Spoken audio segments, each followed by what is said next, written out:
Bismillahirrahmanirrahim. Assalamualaikum warahmatullahi wabarakatuh. Waalaikumsalam warahmatullahi wabarakatuh. Rabbi shrah li sadri kama syarahta sudura sholihin min ibadi. Wa yassir li amri kama yassarta umura sholihin min ibadi.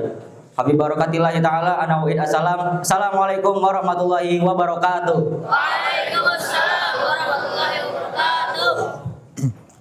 Alhamdulillahi bari'in nasam khalaqal lawhi wal qalam alamal insana ma lam ya'lam.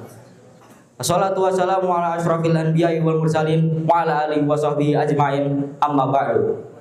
Segala puji hanya milik Allah, Tuhan semesta alam, yang menciptakan matahari yang tak pernah padam, lautan yang begitu dalam, serta manusia sebagai khalifatul alam. Shalawat serta salam marilah kita lakukan kepada baginda besar kita Nabi Muhammad sallallahu alaihi wasallam yang sama-sama kita nantikan syafaatnya di yaumil qiyamah nanti. Amin amin ya rabbal alamin. Ayo ikhwani fil aqidah, kaifa halukum jami'an? Oke, sebelum memulai sesi kita ini, saya ada satu game ringan aja ya. Cuma tebak gambar doang. Oke. Di sini saya punya beberapa gambar. Peraturannya cuma satu. Jawab dengan satu kata aja. Satu kata aja. Misalnya saya tunjuk ini apa? Ini baju. Gitu aja ya. Paham? Ini belum berhadiah. Jadi have fun aja. Oke. Pertama ini gambar apa? Gak usah dibaca tulisannya. Ini gambar apa? Singa. Oke. Yang kedua. Ini gambar apa? Yang belakang lihat gak? Ini gambar apa? Harimau. Oke, harimau. Yang terakhir. Ini gambar apa?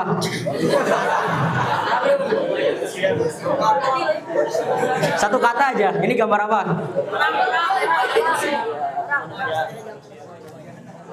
Betul, ini adalah gambar manusia. Oke, saya punya pertanyaan lagi. Dari 3 gambar ini, kalau misalnya kalian ketemu di hutan dari salah satu entitas ini, kalian kira-kira bakal lebih takut ke yang mana? Singa, macan, atau yang manusia ini? Logikanya ya, kalian bakal takut sama macan atau singa yang ada di sini. Karena kenapa? Karena emang macan atau singa itu punya kekuatan dan ukuran badan yang lebih besar daripada manusia. Betul? Nah, saya ada pertanyaan lagi. Kalau emang kekuatan dan bahaya hewan buas sebegitu besarnya dibanding manusia, kenapa nggak mereka aja yang berkuasa di bumi? Malahan yang kita selemah kayak kita yang berkuasa. Kuis berhadiah. Syaratnya satu, jawab dengan satu kata. Ada yang bisa? Iya, silakan olahraga. Modernisasi. Benar tapi kurang tepat. Sayang sekali. Ya, Al-Akhlutfi silakan. Akal, betul sekali. Beri tepuk tangan yang meriah. Hadiah bisa diambil setelah acara ya. Oke. Dengan akal, manusia bisa berpikir. Di samping hewan hanya mengandalkan insting ya. Dengan akal manusia bisa menciptakan suatu kemajuan, modernisasi, inovasi, dan penemuan-penemuan bahkan ketakutan dan kehancuran itu sendiri. Dan terbukti ulama-ulama terdahulu bisa berpikir dan menghasilkan suatu ilmu yang bermanfaat buat kita sampai sekarang. Namun sayangnya semakin berkembangnya pemikiran dan ilmu dan maraknya penemuan-penemuan, manusia menjadi lupa akan siapa penciptanya. Oke, kali ini saya nggak akan bahas manusia yang sombong dan lupa penciptanya. Namun saya akan membahas bahayanya pemikiran dan peran agama dalam pemikiran manusia. Sebagaimana yang kita tahu, agama Islam adalah agama yang saya bilang itu ada masuk akalnya, ada nggak masuk akalnya. Nah, seringkali kita dengar kalau yang nggak masuk akal itu tentang segala yang masuk akal kita nggak boleh dipikirin, nggak usah berpikir ya kayak gitu-gitu. Bahkan sampai ada yang bilang kalau Islam ini adalah agama yang melarang kita untuk berpikir. Padahal kenyataannya enggak loh. Terbukti pada surah Az-Zumar ayat 9. yakni a'udzubillahi minasyaitonirrajim. Qul hal yastawil ladzina ya'lamuna wal ladzina la ya'lamun. Yang artinya, katakanlah Muhammad, apakah sama antara orang yang mengetahui dan orang yang tidak mengetahui? Satu ayat yang secara nggak langsung menyuruh umat Islam untuk berpikir dan menggunakan akalnya.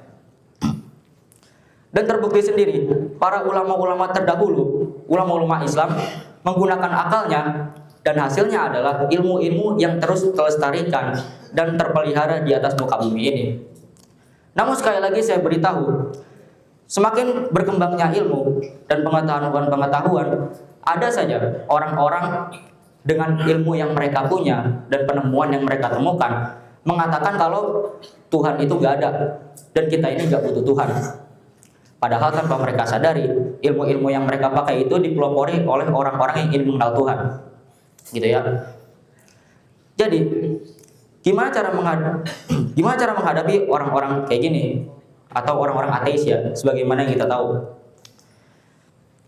Nah, orang-orang ini sebagaimana yang kita tahu adalah orang yang tidak mempercayai Tuhan ya. Jadi mungkin akan sulit untuk kita melawan mereka. Mengenal Tuhan, kita garis bawahi mengenal Tuhan. Mengenal Tuhan, kata yang menjadi kunci kejayaan Islam di masa Islamic Golden Age. Percaya gak kalian? Percaya.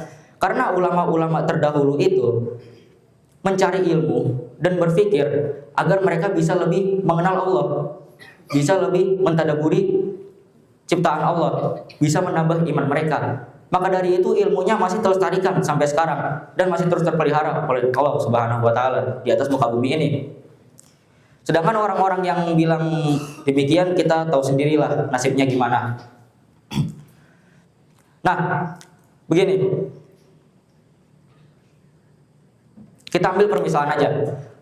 Ibnu Firnas terinspirasi dari surah Al-Mulk ayat 19, maaf, yang berbunyi awalam yarau ila thairi fawqahum safati wa yaqbil ma yumsikuhunna illa rahman innallaha bikulli syai'in basir.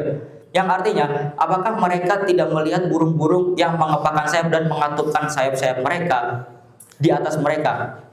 Tidak ada yang menjaga mereka kecuali yang Maha Pengasih. Sesungguhnya Allah Maha melihat segala sesuatu. Nah, dari ayat ini Ibnu Firnas terinspirasi untuk memikirkan konsep pesawat terbang, meskipun hanya konsep ya, yang mana bahan jadinya atau wujudnya baru terwujudkan di zaman Wright bersaudara, yang mana menciptakan pesawat yang sudah bisa benar-benar terbang. Dan setelah penemuan pesawat itu muncullah ilmu penerbangan. Ada lagi di mana beribu-ribu tahun lalu manusia memahami dan mempelajari gaya apung, ilmu tentang gaya apung. Dan beberapa abad kemudian manusia bisa menciptakan kapal besar yang mengapung di tengah lautan bersamaan dengan ilmu pelayaran. Oke, jadi maksudnya apa di sini? Ilmu yang kita pelajari untuk lebih mengenal Allah akan terlestarikan dibandingkan ilmu yang digunakan untuk melawan Tuhan. Karena sesungguhnya ilmu itu asalnya dari Allah, benar gak? Oke, dan satu hal lagi,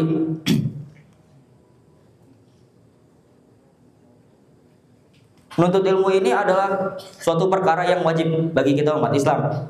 Udah pada tahu semua kan kalau yang itu? Yang mana ada hadisnya thalabul ilmi fardhatun 'ala kulli muslimin. Udah pada tahu? Oke. Namun sekarang saya katakan kepada kalian,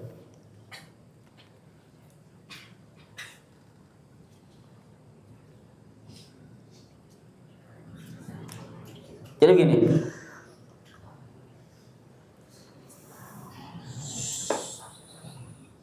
apa ya, kepikiran sesuatu gak? Enggak ya, sama, kadang-kadang agak ngeblank, sorry ya. Jadi gini kawan-kawan, kalau memang seandainya ilmu itu digunakan untuk mengenal Tuhan, lalu lantas bagaimana dengan kejadian-kejadian agamis yang tidak logis? Kita ambil contoh Isra Mi'raj. Logis gak kira-kira dari Mekah ke Palestina lalu ke langit 7 malahan pulang pergi 1 malam doang. Logis gak? Gak logis kan? Nah, sebenarnya disinilah peran agama untuk menjaga pikiran manusia ya.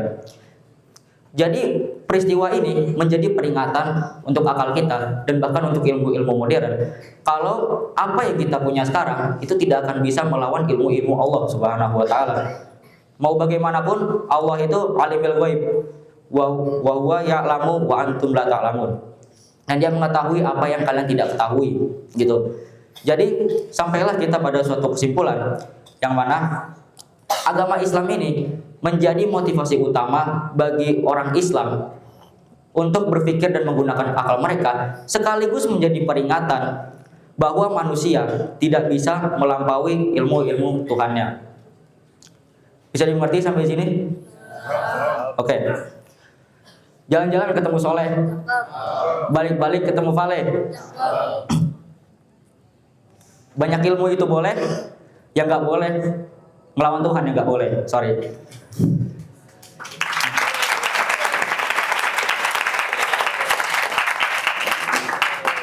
Jalan-jalan beli bilah, bilah sesuai dengan pisaunya. Kalau semuanya paham, alhamdulillah. Tapi kalau belum paham, bisa ditanya.